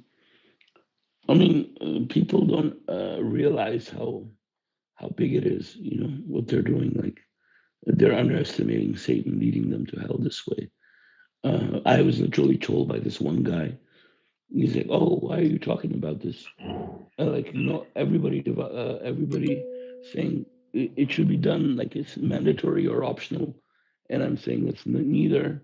And they're saying, "Oh, why are you even talking about this?" He says, "It's such a little thing, you know." And he made this gesture with his finger, you know, with like a quarter finger. He's like, "Oh, such a little thing, you know," like that, you know, with his hand. I'm like, I mean, I think mashallah, brother Abdullah even made that point. He said it's like the time of Ali, when people are distorting sorry, like when people were distorting the Quran, right, adding two false verses, the practice of Abraham, those are that's the practical scripture given to Abraham, and they're adding a practice into it, that's distorting the practical scripture of Abraham, attributing a lie to Abraham. When the messenger of the covenant talks about I mean, I think we've talked about it multiple times, but it still hits me when I hear the messenger of the covenant talk about it. He says we follow the Quran alone. The Quran, nowhere in the Quran does anywhere does God say that Abraham was ordered to kill his son. Right? He says, yet we are all taught, including Judaism, Christianity, and Islam, that Abraham was ordered by God to kill his son. Now, if you want to follow the concept of quote unquote universal acceptance here, misunderstanding it and abusing the context, you say, right, that's universal acceptance. They all accept it, so they might as well accept that God ordered Abraham to kill his son, but they don't, you know, because the messenger says something different, explains it. But then why are they taking the messenger in this way, like thinking that the messenger is overriding something, which he's not. He's just going by the Quran. And so, if you go by the Quran, you have to know that this idea that they think that if everybody's doing it, it makes it the law. That's totally false. Total nonsense. I mean, there's so many proofs about it, but yeah, he says, such an evil thought about God. If you think that God will allow Abraham to kill his son, it's an evil thought, right? If you think that God will allow you to mutilate a baby and cut part of his body, disfigure him against his will, that's a very evil thought, also. You know, killing is also bad, right? But this is also very evil. Like if someone thought that God ordered Abraham to sever, his son's finger, even that would be an evil thought, right? So what, or cut off part of his ear. I mean, why? You have no right to do that to anybody. So that's an evil thought about God. And people who think like that, first, they're upholding other sources besides Quran, as we know. That's one thing, but then they're also having evil thoughts. Mashallah, right, brother. Both these Mm-hmm. things would have in common is that you can't find them in the Quran. You know, both Mm-hmm. the statements of Abraham was ordered to how they put it, to kill his son, and same thing about Mm-hmm. circumcision. You can't find these things Mm-hmm. in the Quran. Mm-hmm.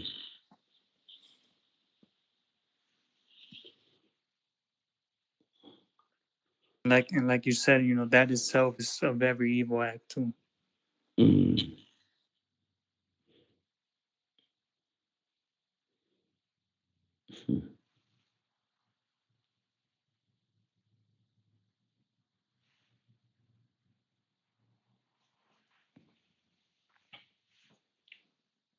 Yeah, it's the. I think it's also probably everything. God is running everything. It's to, I think, sift out people and expose those with Mm-hmm. doubts in their hearts. Those who doubt Mm-hmm. the messenger, doubt the Quran alone is all you need. I mean, if you really think about it, it's pretty scary. Like how people come so far and how Satan will still get people. Like with something Mm-hmm. seemingly like so obvious, but it's Mm-hmm. it's like I think too. You know what? It's like I mean I know we've talked about it before, but I mean these people really have to underestimate Satan. Mm-hmm. That has to be. So they're not on guard, Yeah. and it's exactly like you said. They're underestimating. Say like, oh no, it's no big deal. Don't worry about that. Yeah, they Just say God says in the Quran, it says when they're invited to God and His Messenger, you know, like to follow when they're told to, uphold the righteousness, that's what they think, They say, shall we believe like the fools who believed? They think they're so intelligent, wow, subhanallah, the verse, you yeah, know. that And verse. God says it is they who are fools, but they do not They do know. not know. Yeah, Yeah. from Surah 2.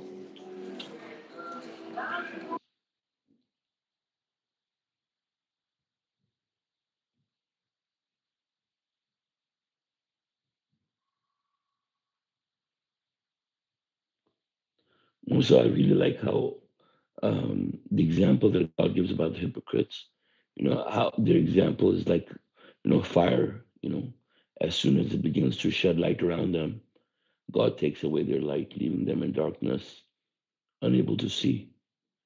So they become submitters. As soon as the fire lights up the guidance, the light of the guidance comes in, and then immediately it's taken away, and now they're stuck, right away. And they become hypocrites. They're empty. You know.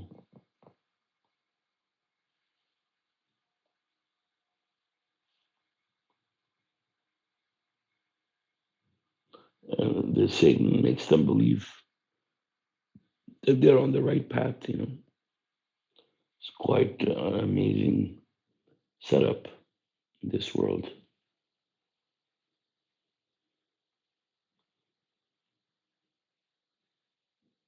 That's what we underestimated. We're like, oh yeah, of course, I'm gonna follow God. I'm not foolish to follow Satan, of course. Yeah, Satan has his tricks.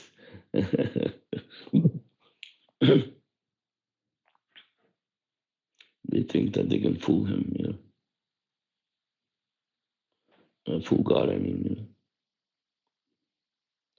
Yeah, it's kind of like adopting that same mindset as what God is in the first place. Because now that we know, I mean, submitters, we know to be super cautious. And if information Mhm. comes, like about circumcision, I mean, it would be best for these people to take it extremely seriously and look into Mhm. it, Yeah, and instead of then just haphazardly discarding it, like mhm, most of them do. mhm. Yeah, I mean, it doesn't occur to them like for 1 second, like they're going back to Hadith and Sunnah. I mean, the messenger of the covenant talks about Abraham. I was just watching this video the other day, and he talks about this idea about Abraham killing his son. The thought about Abraham killing his son. They said the Muslims got inspired, uh, to add it into Hadith and Sunnah, inspired by the Bible. They add into the original with Hadith and Sunnah, just exact same way with circumcision. You know,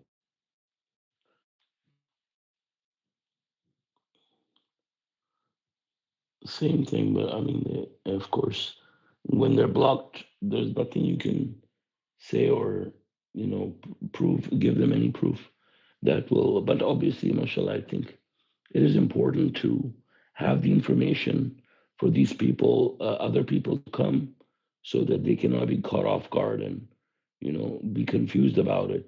That we talk about it enough that these people will not be able to. I mean, obviously, there's people that are truth seeking the truth, truth seekers.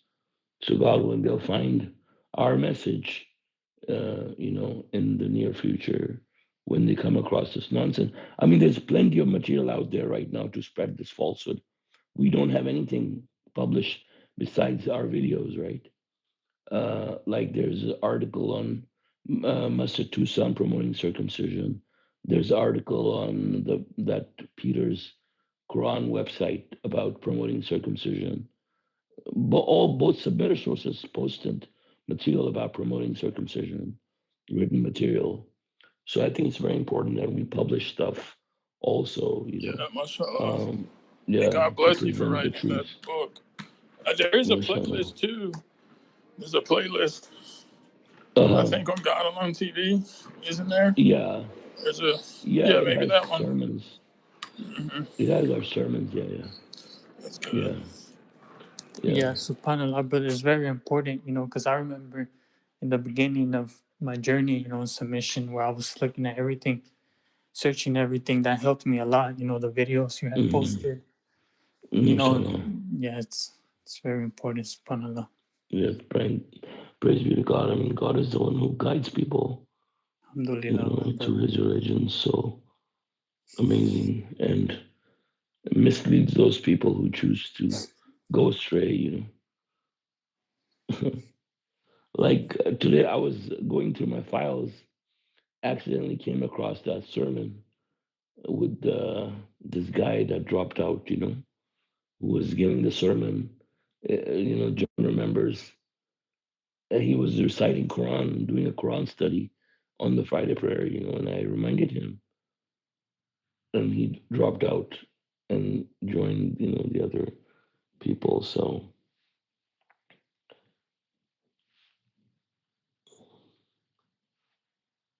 you guys know what I'm talking about. Yeah, I remember. Yeah. Yeah, he got really heated over nothing. Yeah, I watched it again. I told the guys, Oh, you listen, watched it watch again. this. I watched it, and I listened to myself, and I was so polite. I Right? even Yeah, told him, yeah. I said, don't worry. I said, I'm gonna edit this part where I'm talking. Hmm. So don't worry. And he was like, oh, you're gonna cut it out. I was like, don't cut out anything. I don't want you to cut anything. Yeah. You know? Yeah, I mean, I even, And he continued. we have examples from the messenger. And I mean, he was even telling a lady, maybe Catherine or someone that was nervous one Hmm. time to not just read, but to speak more about the verses she just read. I mean, but yeah.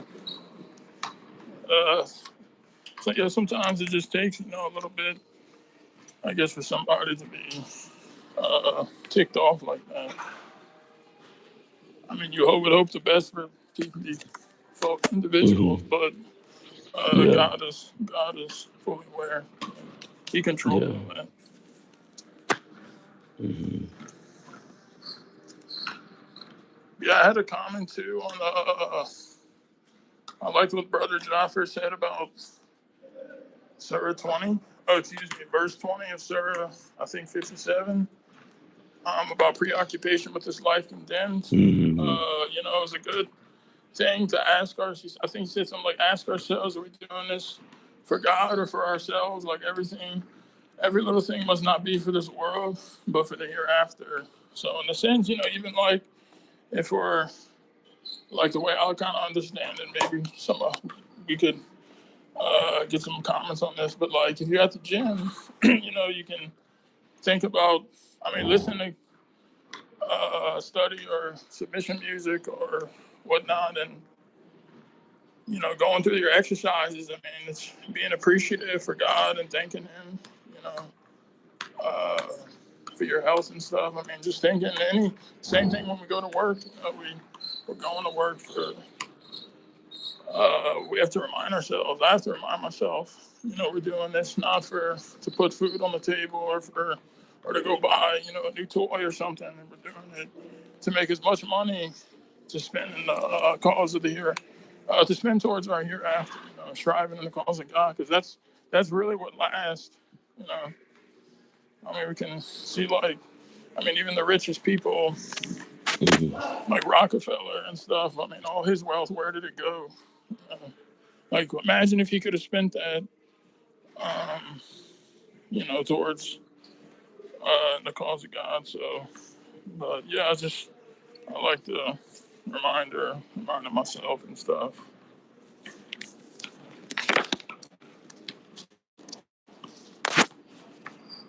Yeah, if you're with John, I mean, his phone will beep every couple of minutes with the reminders that he has said, right, John? Oh yeah. Yeah, my alarm. Yeah. Subhanallah. Yeah, I have different ones set too, but it's helpful. But it's also, what I've noticed too, and it's been interesting, and I think it's important to talk about. So, at times you can get used to these reminders. Like, you can look at it, and let's say you're going through a situation, but I mean, subhanAllah, I did. I'll catch myself. So, instead of seeing the reminder and then it's okay, hit snooze or something or whatever, to actually look at it and think about what it means and then apply it in the situation I'm in. So someone beeped at me in traffic, instead of making a face or getting upset or thinking, I just smiled at them or something and nodded my head at them, stuff like that. That's where the reminders are good. Yeah.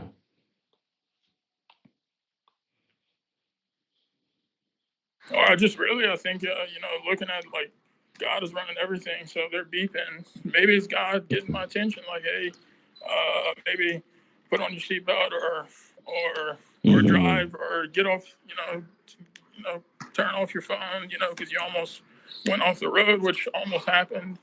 I mean, not seriously, but just I'm telling myself to think like that instead of taking it personally, because we're all humans, and that's that side we have to. I think it ties into killing the ego. No, this person isn't doing anything. It's God. Maybe give me a little beat, hey, straighten up or something. Yeah. Yeah, I mean, if you come to Morocco, I mean, you'll start, ignoring the beeps because everybody beeps here. Yeah, I remember you told me. I think in Turkey or was it? Yeah, Turkey was like that too. Yeah. Yeah. Yeah, it must take a lot of patience too.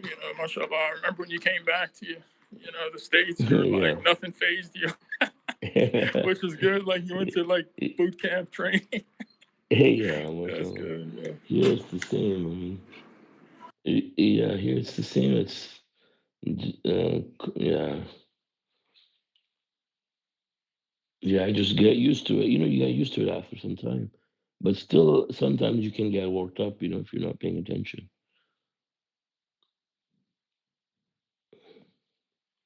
Yeah, it can probably be pretty chaotic too, I would imagine. Yeah.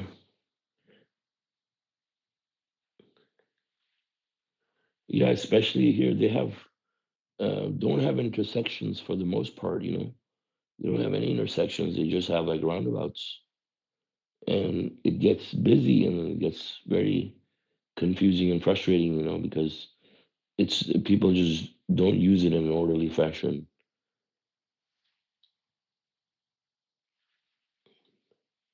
We have to yield to people, and then you have cars, motorcycles, just taking over you, not using their lanes, just cutting people off, all the time. What happened if somebody gets hit? I mean, you'll stop and you would have to call the police, if somebody wrecked or somebody on the motorcycle, if they were in the wrong and ran into you or did something crazy that got them hurt. I mean, how do they handle that? Yeah, they have insurance here too. Oh, okay. Yeah, they have insurance here.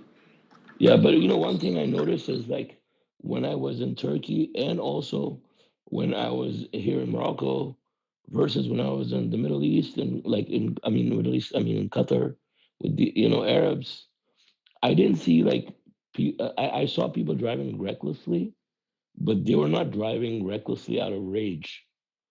But in Qatar, people are mad, they're angry, and they're arrogant in that way. They'll cut you off just to mess up with you. Just to mess with you and like like try to teach you a lesson almost. And really scare you and stuff. But here, people just do it, but everybody just wants to be Yeah, ahead. probably They're no just rush and impatient. stuff. Yeah, Different. Yeah, yeah, that makes sense. yeah. I mean, over there you have wide roads, everything, no problem, and they'll still do it. Like arrogant people. Yeah, not too surprising. Yeah, yeah, yeah, yeah. Mashallah. I mean, people. I remember people were rude over there. Then I didn't see that in Turkey or Morocco. People are respectful, relatively.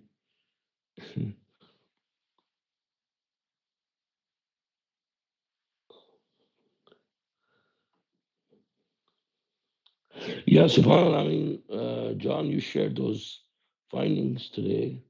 More findings, mashallah, about the smoke.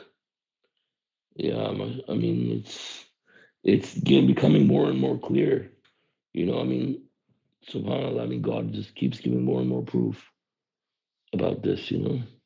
I think we should consolidate all these findings um, that we are finding. Put them somewhere in one place for people to see, right? To reference. Yeah, that's a good idea. I was thinking Yeah. something similar because as these things come up, we could Hmm. add to because it's crazy you said that because I was looking back on some of our findings like I had screenshotted I think from last Hmm. month and they were like oh Uh-huh. my gosh they were like almost even more daunting like in a Hmm. awesome way like not well I mean in a Uh-huh. I guess daunting is a good word but Uh-huh. uh if that's the right word to use. Yeah. The last one you did, was that multiplication with the asterisk in between? It was multiplication because I was Right. I guess what inspired me because I was going over the miracle, like how it says to study the Quran and stuff, and I'm just going Uh-huh. over parts of the appendix, and I saw areas where how the messenger did multiplication for a few ones and produces big numbers, and I was like, let me try to multiply, let me see if these Uh-huh. multiples, and then they came out Uh-huh. to I think a number that was 19, a multiple of 19, but it was also 19 digits long too. Wow, subhanallah.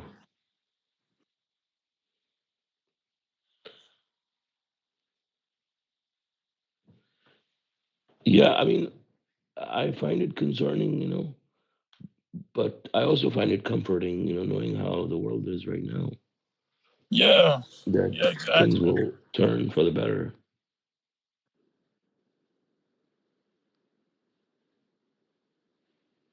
Yeah, it's I was like the same feeling for me. Um, Hmm. like and it's like a reality and it's really a blessing to know because like there's people that honestly, I mean, unless I mean this is like proof, Hmm. and then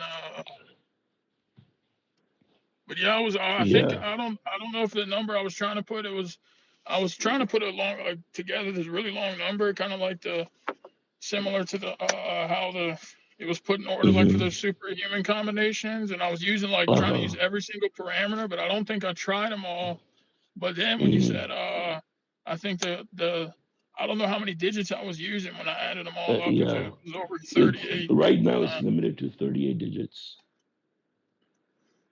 but I'd that's have still to quite a double check to lot. see. Yeah, Yeah, yeah. but if you put more I than th- 38, it's there's issue with that. Yeah, oh, okay. yeah. But inshallah, I have a fix for it. I just have to uh, submit the update.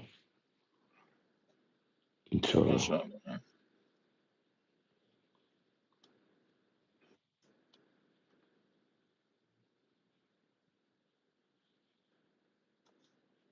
Yeah, I never thought that.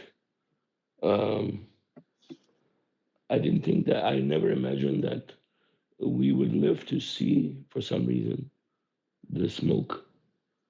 Uh, and I then I wasn't sure also, either. yeah, and I didn't think that. Certainly didn't think that we would have so many proofs now.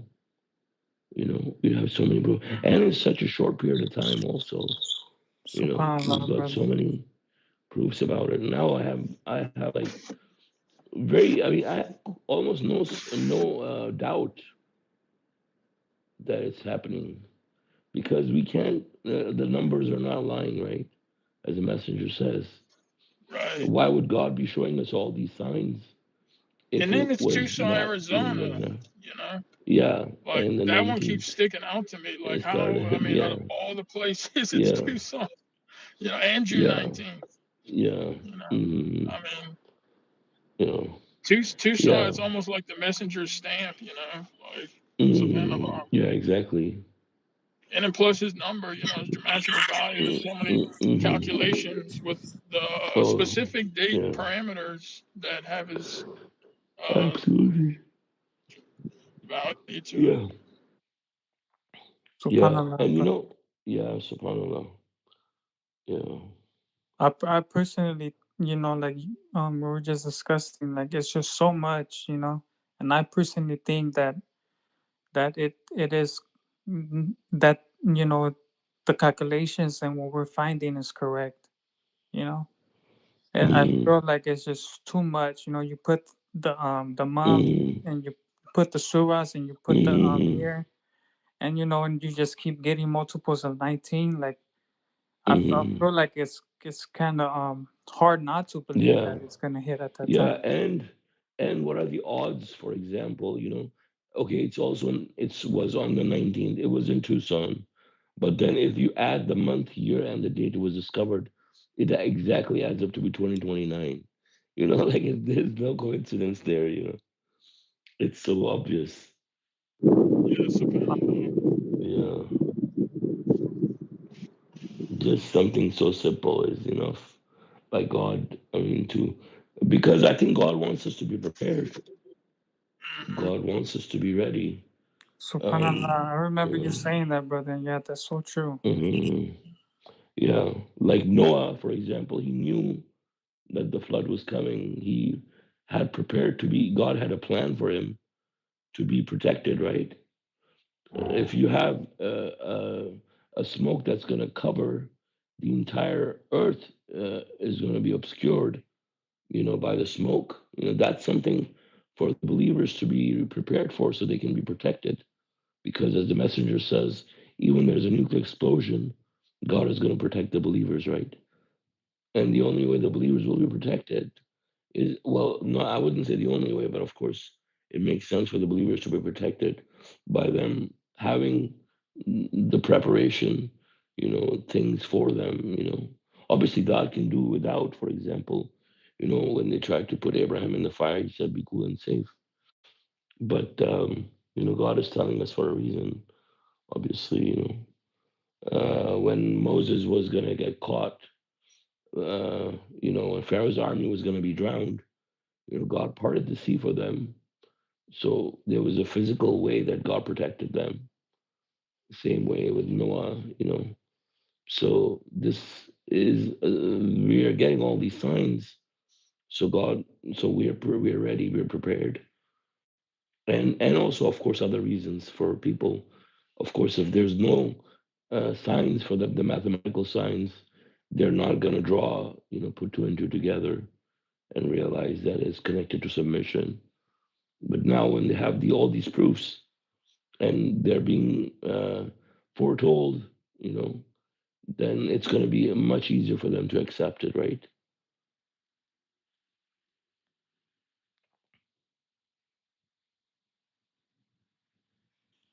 Subhanallah, right, brother? Brother Jaffer, what do you think?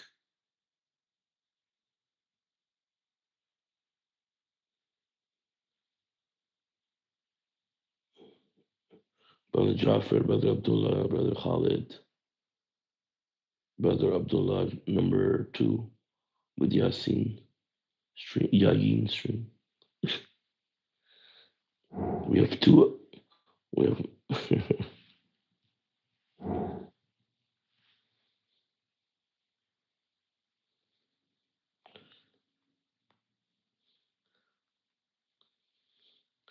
What is Yayin in Turkish stream? Yeah, it means stream in Turkish. Stream. Uh,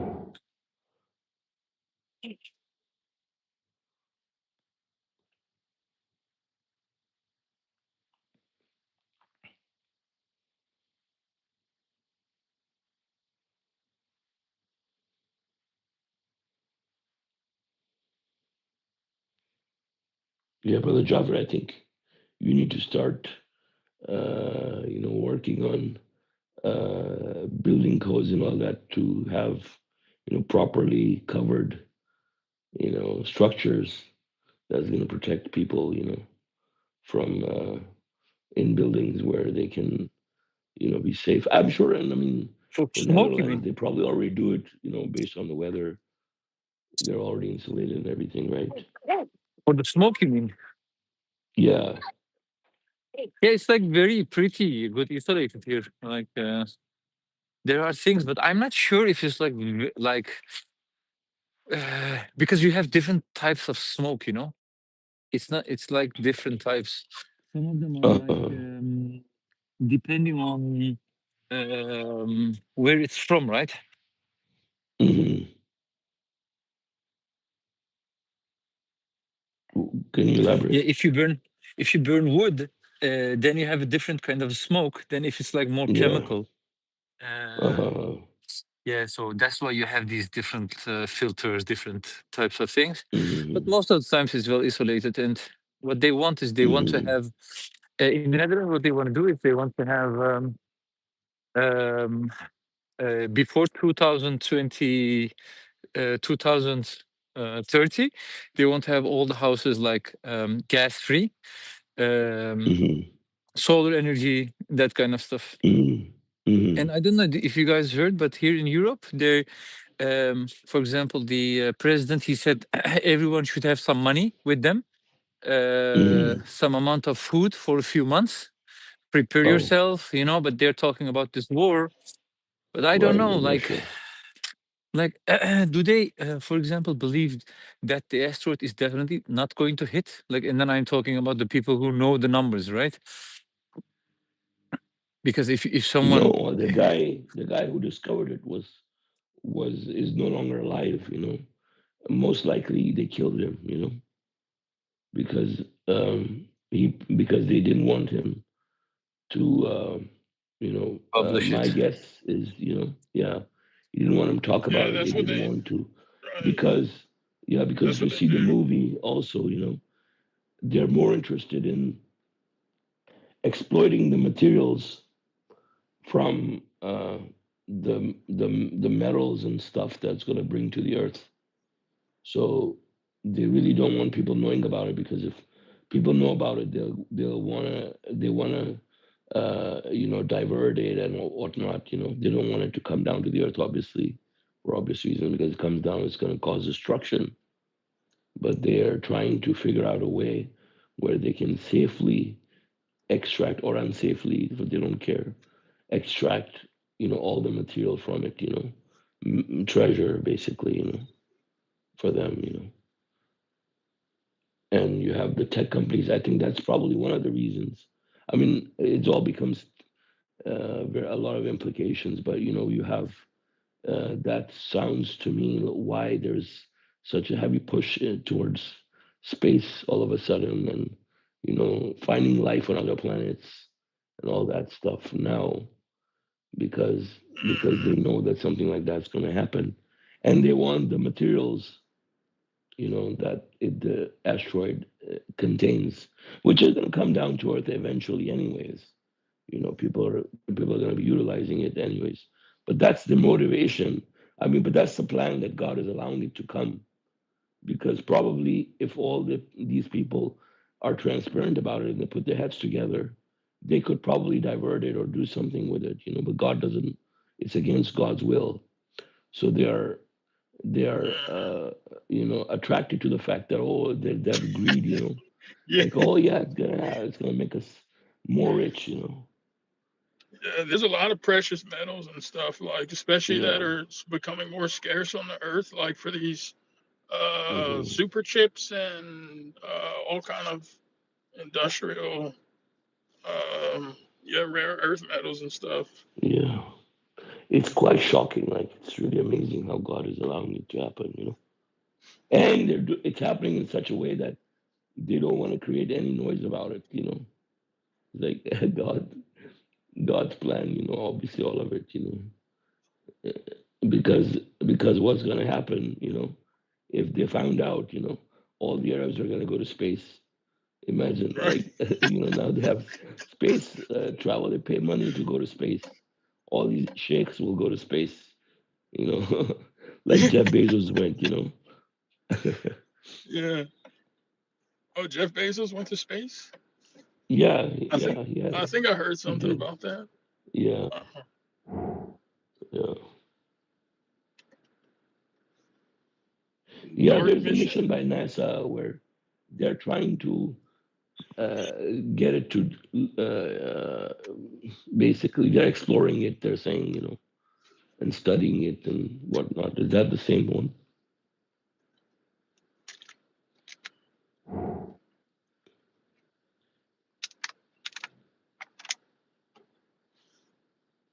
One of the other things of with the smoke is like if it can also break machines. Hmm. When because that smoke dust, if it can go inside, like through these small holes, and then when it's there, uh, you know like it's possible that cars are not going to work right after some time, maybe because they have an ill filtration system, and then but that's not really made Uh, for, not all cars are made for smoke. It's like made for air and uh, some small particles, but uh, a little I bit mean, you different. could if you have extra car air filters and cabin filters, you should be okay. Because like the desert out here or in the desert, they yeah, I know there's guys like if they don't change their air filters once a month, they're gonna dust their engine. So yeah, I mean you're right. Yeah, smoke is a little Prep. bit different. The smoke is a little bit different than that. Like I had a friend of mine. He there was this smoke in his store. It was like a chemical. It was a chemical smoke. So what happened was after like 1 month, all the machines that he had there, they just broke because of that smoke. And when you when the fire happened, the insurance company, they came and they saw, like they said, yeah, everything is working, and they didn't pay him anything for the machines. But after 1 month, all of them broke, and like repairing them is like almost impossible. You need to open up everything and then do a very detailed repair, and that costs also a lot of money. So and I think if it's going to I fall in think that area, right, where you have a lot of chemicals in the ground. So I mm, was thinking more it would be dust. I mean, yeah, you could yeah, it could be smoke. chemical too, but I think like the dust, Just smoke and dust. yeah, smoke and dust. Yeah, but yeah, the chemical part is what is more to me personally would be more concerning because of the uh dust can be filtered pretty well, but I'd rather breathe dust than like Mm. Yeah, a but I benzene think. based type of smoke chemical, Hmm. which I thought it would be mainly dust though, like a dust Yeah, cloud. because the messenger doesn't talk about that either, right? It's gonna be just smoke. The smoke, yeah. Yeah, Yep. which is just Probably from burning. radioactive too, Yeah, maybe. radioactive. No, why? No, didn't they say when it hits I read something somewhere that the sand around the area would be radioactive. Oh, I could be wrong. But like when it hits at the impact, when those things uh get heated that quickly, and because it's from outer space, because it carries Mm-hmm. radiation, the area around it's going to be radioactive. Uh-huh. Uh, Yeah, I so I mean, mean, who knows, you know? if that happened, people cannot go to Hajj. Right. Yeah, I don't think it will be radioactive. Uh, but There's still I mean, there's protection gonna be though. dust. Yeah, yeah. You can There's get gonna be dust. There's Faraday. gonna be smoke. Yeah. Yeah. They even sell like clothing and stuff and hats and stuff. You can filter Mm-hmm. radioactive material. Mm-hmm.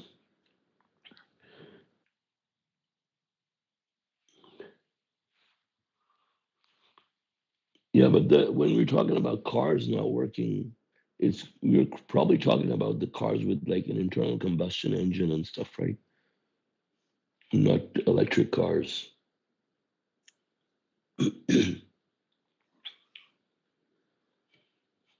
But electric cars have also some kind of a filtration system, right? They don't have exhaust or anything. Yeah, not exhaust, but they have like Hmm. electric things. If it's like good covered, like the thing, Just the reason, AC and stuff. yeah, yeah, the thing that why I was saying that is like mostly because I know there are different type of smokes. You know, it's Uh, not the same, so it's very different. You have uh, these, yeah, some of them are like very like so small, and toxic. then Yeah. yeah, it's very toxic, yeah. So and it breaks Uh-huh. like electrical things. So yeah, Hmm. if it just comes in, Hmm. and it can come in from every side, right? If you have smoke Hmm. like for a few months in the whole world surrounding Hmm. the earth, like imagine that it's gonna come in everywhere. So it's not Hmm. dust. That's why. Like if it was dust, the dust is like different. But smoke is much lighter, and it can travel with winds and that kind of stuff, and it can come in Hmm. everywhere. Hmm.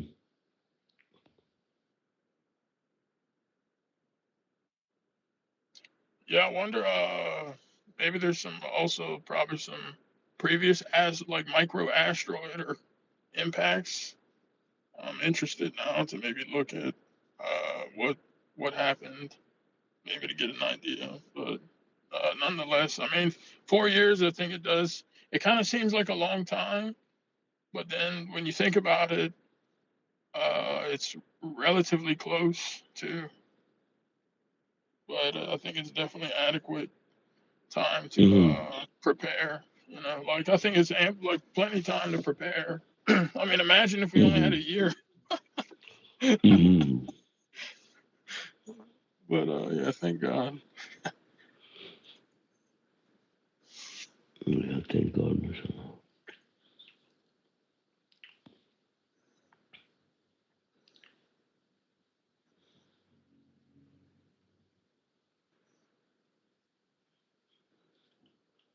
Yeah, we will just probably need some kind of a insulation to protect our homes and stuff from the smoke coming inside, making sure that they're properly, sealed, airtight, basically, you know, and have But like we you have to said, get air eventually, purifiers and stuff. yeah, air purifier and have a good filter for the home. It's like to bring in Hmm. new fresh oxygen and stuff, like, but it'll Hmm. filter. Indoor plants, I've been reading, brother. Indoor Hmm. plants, like the spider plant, is Uh-huh. like maybe they're not most. I mean, subhanAllah, a nice looking plant, but Hmm. indoor plants are so good for cleaning the indoor air. I used to have some, but Hmm. yeah, they remove volatile VOCs, which is Uh-huh. pretty much anything like spider plants remove. I think up to 99.5% of volatile organic compounds from Uh-huh. the air, and literally Oh, mashallah. clean it for you. And then Hmm. there's an easy way to water them too, not to get off subject, but Hmm. just for those who Right. aren't home all the time, you can put Yeah. a piece of yarn in them in the soil, and then put the Yeah. other piece of yarn in a water cup, and just fill the water cup up, Yeah. and you'll be good for like a week. Yeah. You know? Someone gave my ex-wife a cactus, imagine, and it died because she couldn't water it. They told her not to water it, or she couldn't. No, she's just lazy. Oh. Yeah, Selfish. plants. Anyways. Subhanallah. They. I think. Or someone shared something with our group. Like they have a way of they can sense when another organism, like a human or something, like they can't see with tradition, like in the sense we can see, but they if I find it, I'll have to share it. But there's new like Yeah. kind of discovery. They're not new, but it's more like affirmations about the little bit we know about how plants respond and Uh-huh. stuff. Like Yeah. they're pretty amazing. Yeah. Yeah, I think if you have a cactus and it dies on you, from the lack Yeah, of water, yeah, you cactuses could are just pretty hard literally to water it control. once a month and you'll be fine. Hmm. Yeah, or less even. Uh, yeah, praise be to God. Yeah, subhanallah. Yeah, so you're looking. No, I shouldn't say that. I shouldn't say that. No, I was gonna make a joke. I'm not gonna do Okay. Yeah, maybe. I don't know what you're that. gonna say. But no, I Right. was just looking at plans just for like. It was about nuns. It was Oh. about nuns, but and I'll skip Oh. that one. Okay. Okay.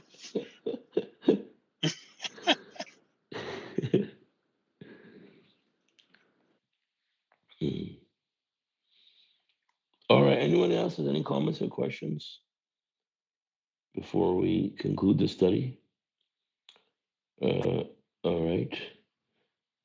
Thank you all for joining us, and thank you, Brother Jaffer, for leading the study, and Brother Abdullah for streaming.